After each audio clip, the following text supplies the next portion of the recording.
All right, welcome back, everyone. We've got something kind of different for you today. Yeah, we're doing a deep dive into this podcast episode I found. It's called Guard Your Tongue, 10 Things You Should Never Reveal, especially early on. Interesting. Yeah, and it's all about like when to keep your mouth shut, basically. Sounds relevant. Right. Like I feel like in today's world, we're always told to like share everything, put it all out there. Oversharing. Yeah, exactly. Yeah. But this episode is kind of like a pushback against that whole thing. So, like, what kind of stuff does it talk about? Well, it gets into things like, why telling your dreams to everyone might actually jinx them. Oh, interesting. Yeah. And why even like family can sometimes be the wrong audience for certain things. That makes you think. Yeah. And like how sometimes the best thing you can do is just zip it. The power of silence. Exactly. And it's not just about like being quiet, it's about being smart about what you share and who you share it with. I like that. They call it spiritual intelligence in the episode, which is kind of an interesting concept. That's it. What does that even mean?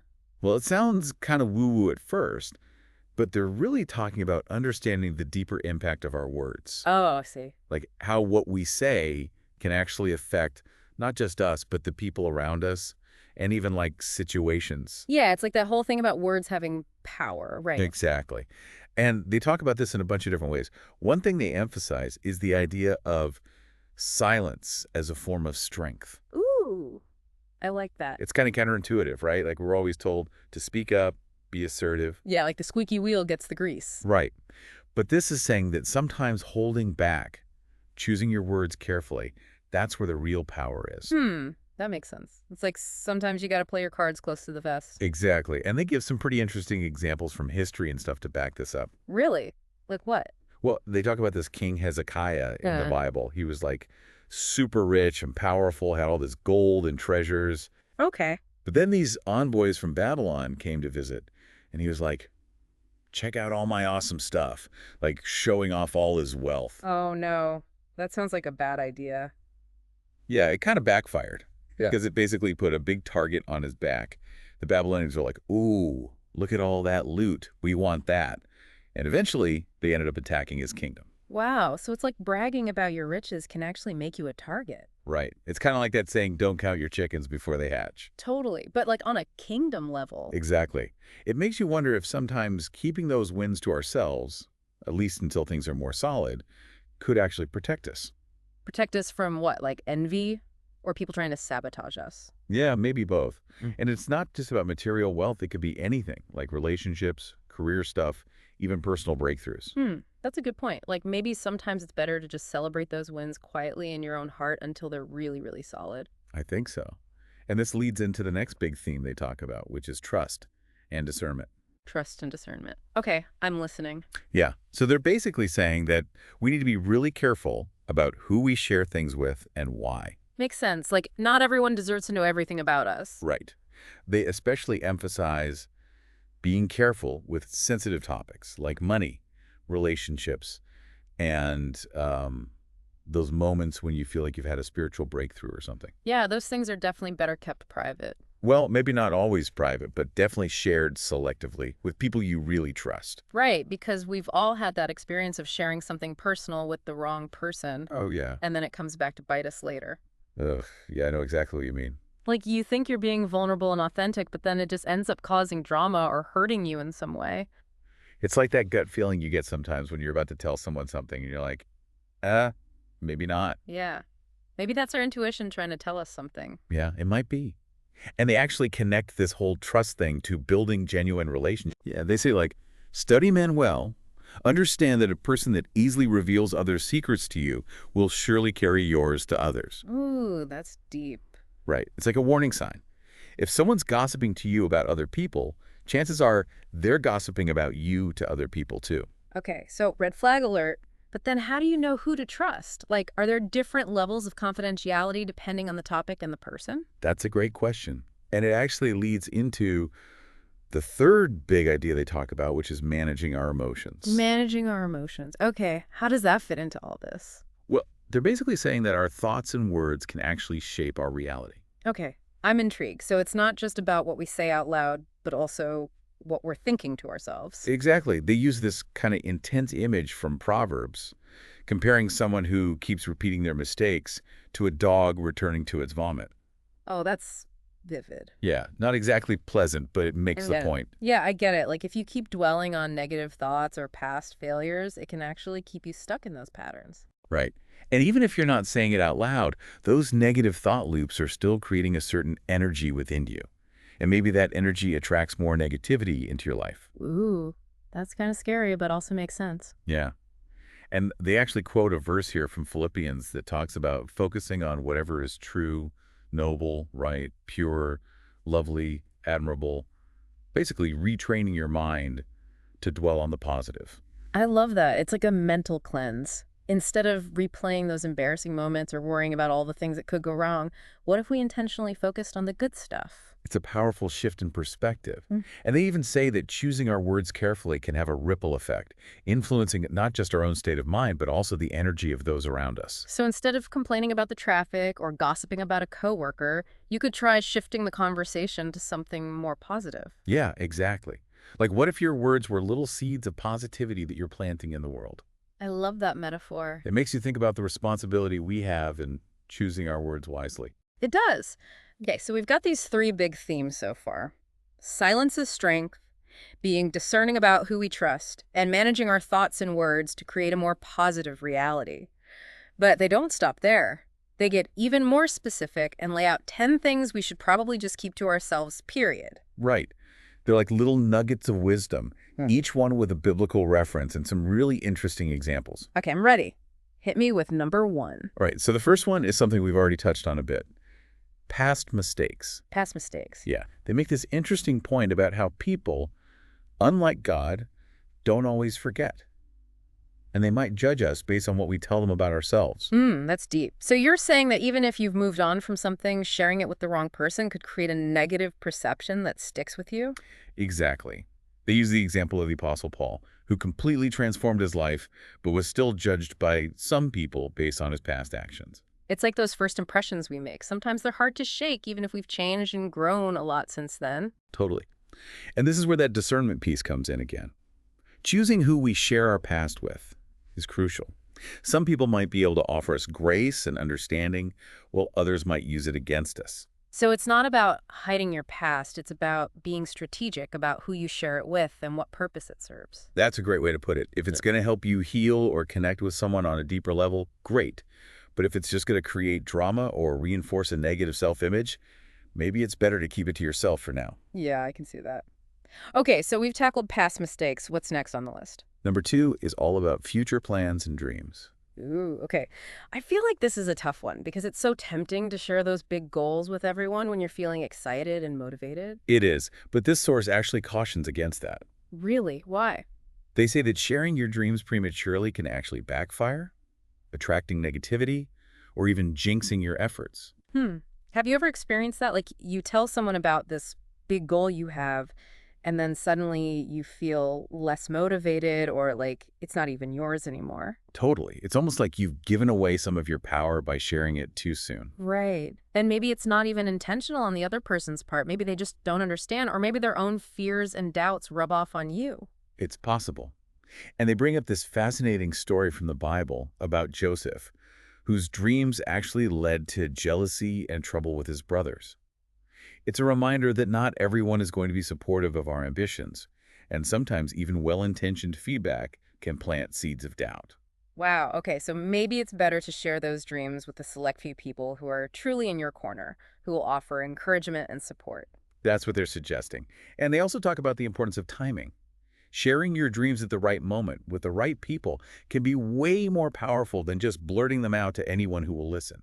Okay, that makes sense. So don't just announce it to the world. Be strategic about it. Right. And they also caution against boasting about future success. Oh, yeah, that's never a good look. It's like humility is key. We can celebrate those wins in our hearts, work hard to achieve our goals, but maybe resist the urge to brag about them until they're actually a reality. Yeah, let your actions speak for themselves rather than getting caught up in the hype before anything has actually happened. Exactly. All right, so we've covered past mistakes and future plans. 2 down, 8 to go. What's the next secret we should be guarding? Number 3 might surprise you.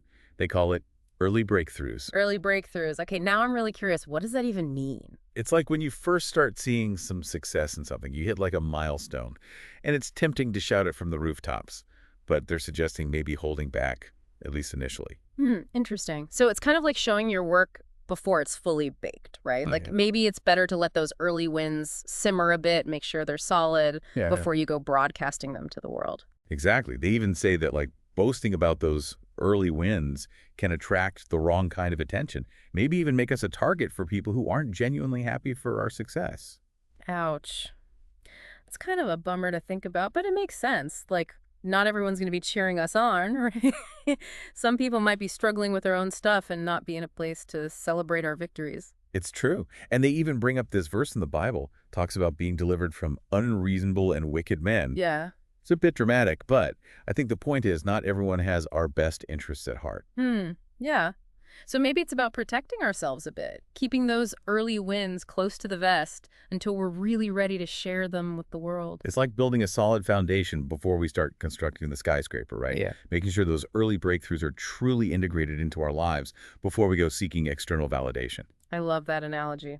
Okay, so we've got past mistakes, future plans, and now early breakthroughs. What's the next secret we should be keeping under wraps? This one's pretty relevant for most people. Yeah. Finances. Money matters. Yeah, I can see how that could be a sensitive topic. Yeah, they advise against revealing our financial status to just anyone, whether it's how much we make, how much we've saved, or even what we're investing in. Makes sense. You never know who's struggling or who might be tempted to take advantage. Right. And they bring up this point about how comparison is the thief of joy. Ooh, that's a good one. Sharing those financial details can lead to envy, resentment, even judgment from others. Yeah, it's so true. Like, we all have different circumstances, different financial goals, and comparing ourselves to others can just lead to feeling inadequate. Or on the flip side, maybe even a bit superior, neither of which is particularly helpful. Exactly. It's like a lose-lose situation. They emphasize the importance of building a life of contentment and gratitude, focusing on what we do have rather than constantly striving for more. It's like that saying, the grass is always greener. But maybe the real key is to learn to water our own grass, appreciate the abundance we already have in our lives. Beautifully said.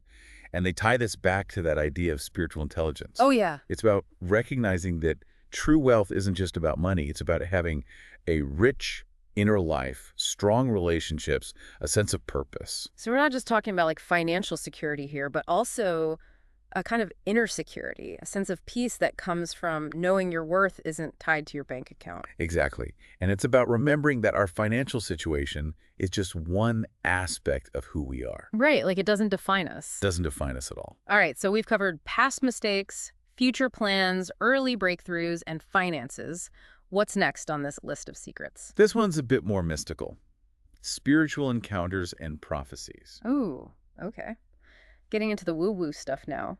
I'm intrigued. They suggest that sharing these experiences too soon can actually diminish their power or even expose them to negative influences. Interesting. So it's not about denying those experiences, but maybe being mindful of who you share them with and when. Right. They even reference this story from the Bible where a prophet is told to keep a prophecy secret until the right time. Like, some things are meant to be held sacred, protected from skepticism or doubt until they're fully ready to be revealed. Yeah, it's like maybe those experiences are like delicate seedlings that need the right environment to flourish. And exposing them to negativity too soon could be like a frost that kills them off before they have a chance to grow. That's a beautiful analogy.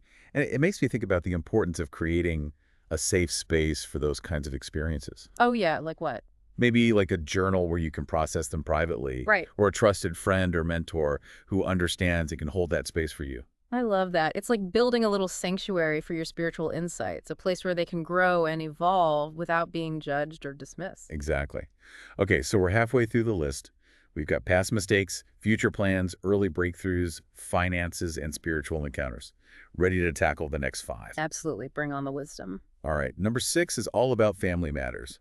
Family matters. I feel like that could be a whole podcast series in itself, but in this context, what are they advising us to keep secret? They emphasize the importance of open communication within families, but caution against airing our dirty laundry publicly. Yeah, right. It's like finding that balance between seeking support, and protecting the privacy and dignity of your loved ones. Right.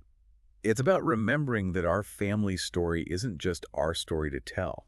It involves other people, Yeah. and they deserve to have their privacy respected. And it's not just about protecting our family members, but also about protecting the family unit itself, right? Like Yeah. sharing too much personal information can create drama, conflict, even damage those relationships. It's like maybe some things are better resolved within the family circle, maybe with the help of a therapist or counselor, rather than being broadcast to the world. And again, it comes back to choosing your confidants wisely. Sharing with someone who's going to offer judgment or gossip isn't going to be helpful. But finding those trusted friends or family members who can offer support and perspective without betraying your confidence, that's gold. I totally agree. Okay, number 7 is all about romantic relationships. Okay, this one seems pretty straightforward. What's the secret we're supposed to be keeping here? They simply advise us to respect the privacy of our partners and avoid sharing intimate details of our relationship with others. Yeah, it's about building trust, right? Knowing that what you share with your partner is sacred, that they're not going to turn around and tell everyone your business. Exactly. And it's about honoring the vulnerability that comes with intimacy. When we share our deepest thoughts and feelings with our partner, we're entrusting them with a precious part of ourselves. Yeah. It's like creating a safe haven, a space where you can be fully yourself without fear of judgment or betrayal. Yeah. And gossiping about your relationship, even if it's just venting to a friend, can erode that trust and damage that safe space. They even make this comparison to God's love for us, saying that just as He covers our weaknesses and doesn't expose us, we should extend that same grace and protection to our partners. Wow, that's a powerful image. It's like maybe the truest form of love is creating that kind of unconditional acceptance and support, a space where we can be fully seen and loved, flaws and all. Beautifully said. Okay, number 8 takes us back to the internal, negative emotions and thoughts. So this ties back to what we were talking about earlier with managing our emotions. Exactly. They're building on that idea, saying that our thoughts are the birthplace of our words. Yeah. And if we allow negativity to fester in our minds, it will eventually spill out into our interactions with others. It's like you can't just put on a happy face and pretend everything's okay if you're constantly battling negative thoughts and emotions on the inside. It's going to leak out eventually, right? Right. They remind us of that verse about focusing on whatever is true, noble, right, pure, lovely, and admirable. It's about making a conscious choice to cultivate positivity, both in our thoughts and in our words. Yeah, it's not about denying those negative emotions, but maybe choosing not to dwell on them, not letting them control you. Right. It's about acknowledging them, feeling them, and then choosing to shift your focus towards something more uplifting. And they actually say that engaging in gossip or dwelling on negative thoughts can have a negative impact on our spiritual and emotional well-being. It's like we're poisoning ourselves from the inside out. It's a powerful image, isn't it? And it makes me think about the importance of being mindful of what we're feeding our minds and our souls. Oh, yeah. Like, are we consuming content that inspires and uplifts us? Or are we constantly exposing ourselves to negativity and drama? It's like we have a choice. Yeah. I mean, we can choose to focus on the good, the beautiful, the things that bring us joy and make us feel alive, or we can get sucked into that vortex of negativity that just drains our energy and leaves us feeling depleted. So true. Okay, moving on to number 9, personal struggles. This one seems particularly relevant in our current culture, where we're constantly bombarded with messages about being vulnerable and sharing our stories.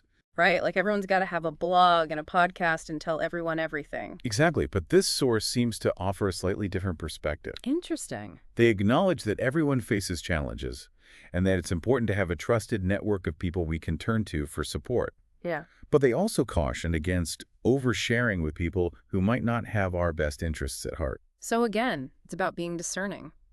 Choosing to share our struggles with people who will offer genuine love, compassion, and wise counsel rather than judgment or gossip. Right, and they emphasize the power of prayer. Oh. They say the prayer of a righteous person is powerful and effective, reminding us that even when we feel lost or overwhelmed, we can always turn to a higher power for guidance and strength. That's beautiful. It's like maybe sometimes the most powerful form of sharing is sharing our burdens with the divine, with that force of love and wisdom that's always available to us. I love that. Okay, we've reached the final secret on our list. Number 10, secrets shared by others. This one's all about loyalty and discretion. Right. Exactly. They say, be a good brother or sister to others, by learning to keep their secrets and not judging them by these secrets. If you want to build strong, trusting relationships, you need to be known as someone who can keep a confidence, right? Yeah. It's about being a safe space for others to share their vulnerabilities without fear of judgment or betrayal. And it's about recognizing that everyone makes mistakes. We're all works in progress. Exactly. Judging someone based on their past or their struggles isn't helpful or productive. Aim to be a source of support and encouragement rather than adding to their burden by gossiping or spreading their secrets. It's like that quote, be kind, for everyone you meet is fighting a hard battle. We never know what someone else is going through, so offering compassion and understanding rather than judgment is always the best course of action. Absolutely. Wow, we made it through all 10 secrets. What a journey. I know, right? It's amazing how much wisdom is packed into these seemingly simple principles. It's like this ancient wisdom is still so relevant today. It's about so much more than just keeping secrets. It's about cultivating a mindset of wisdom, discretion, and compassion in all areas of our lives. I totally agree. It's like a blueprint for building stronger relationships, protecting ourselves from harm, and ultimately living a more meaningful and fulfilling life. Makes you think, doesn't it? In a world that's so focused on being loud and getting attention, maybe the real power lies in choosing to hold back, to protect our inner world, to build trust through carefully chosen words. It's almost like a radical act, right? Choosing silence over noise, discretion over oversharing. It is. And it's a choice that can have profound ripple effects, not just in our own lives, but in the lives of those around us. I love that. So, as we wrap up this deep dive, dear listener, we're leaving you with this question. In a world that's constantly screaming for attention, what's the power of choosing to hold back? To speak less, to listen more. Could it be that discretion is the key to forging deeper, more meaningful connections, both with ourselves and with others? Something to ponder. Big thanks to you, brilliant as always, for sharing your insights, and to you, dear listener, for joining us on this journey of discovery. Until next time, keep those tongues guarded and those minds open. So we spent a lot of time unpacking these 10 secrets, but honestly, it feels like we've uncovered way more than that. I was just thinking that, it's gone so much deeper. Right. It's not just about hiding information or being secretive. It's about something bigger, you know? It's about being intentional with our words, Yeah, understanding the impact they have, not just on ourselves, but on everyone around us. exactly. It's about realizing that our words are powerful, like literally powerful. They can build people up or tear them down. I think that's really what they mean by that spiritual intelligence thing. Oh, yeah. It's not just about, knowing a bunch of facts. It's about having that deeper awareness of how our words are shaping the world around us. It's almost like a form of self-mastery. Right. Instead of just letting our words fly out willy-nilly, we're choosing them carefully, like a sculptor shaping a piece of clay. Ooh, I like that analogy. And, it's interesting because we live in a culture that's so obsessed with self-expression. Right, speak your truth, get your voice heard. Exactly. But maybe, just maybe, there's a deeper wisdom in choosing to hold back sometimes. To listen more than we speak. Right. It's like in the silence, that's where the real magic happens. That's where we can really connect with ourselves and with others on a deeper level. That's beautiful. I think that's a perfect place to wrap things up, actually. Yeah, I agree. So, dear listener, as we close out this deep dive into the power of discretion, we're curious. What resonated with you the most? What are you taking away from this exploration of ancient wisdom? And how might you apply these principles in your own life, in your relationships, in your interactions with the world? We hope this deep dive has sparked some new insights and maybe even inspired you to embrace the power of silence, discretion, and intentional speech. Thanks for joining us on this journey. And until next time, keep those tongues guarded and those minds wide open.